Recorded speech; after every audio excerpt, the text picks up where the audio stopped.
Hi, everybody. I just wanted to go over our another WAC with you guys.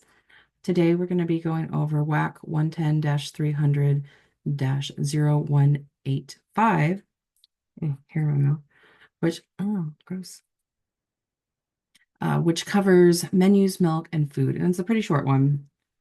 I know that sometimes parents might fight on certain things about like what their child like they'll bring stuff in that we're not allowed to have, and so we have to throw it out, and then they get mad because we're like, we wasted it. But there's things that we have to follow. And I get it, like it's really hard to sometimes get kids to eat because they're picky eaters, but this is what it says.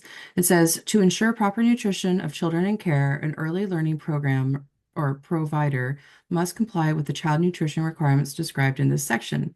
One, meals, snack foods, and beverages provided to children in care must comply with the requirements contained in most of the current edition of the USDA Child and Adult Care Food Program, or CCAP, standards, or the USDA National School Lunch and School Breakfast Program standards. An early learning provider must supply dated menus. They have to have the date on them. Food and beverage substitutions to be scheduled menu. Wait a minute, what does that say? Food and beverage substitutions to a scheduled menu must be of equal nutritional value.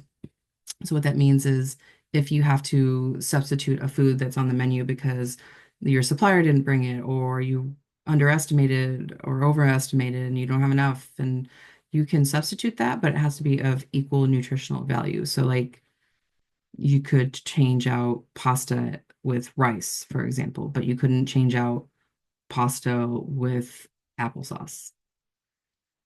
Food and beverage, oh, I just read that. An early learning provider must only serve water, unflavored milk, or 100% fruit juice or vegetable juice. So juice is a big one that parents always try to sneak in. That and the like, I forget what they're called, but they're like nutritional shake things to help children with low birth weight. You can't bring that in just willy-nilly. If you want to bring that in because your child needs it to gain weight, you need a form. And then they're happy to do it. But you can't just bring it in, we have to pour it out.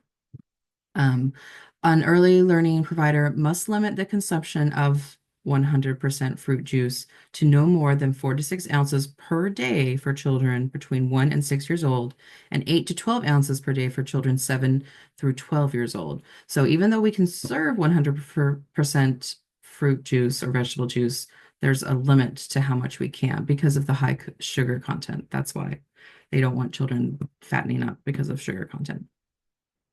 Also, an early learning provider must serve a fruit or vegetable during at least one snack per day.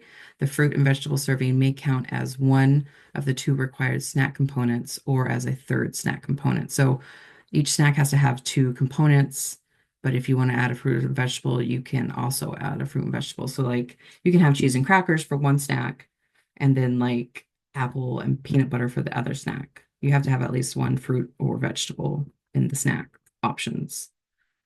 So I hope that is a nice little glimpse into what your children would be eating at school, what they're required to eat. And if you ever have any questions or concerns about your child's diet or nutritional needs, seek out the office and they can help you with that. So I hope you guys have a great rest of your week, and we'll see you later. Bye.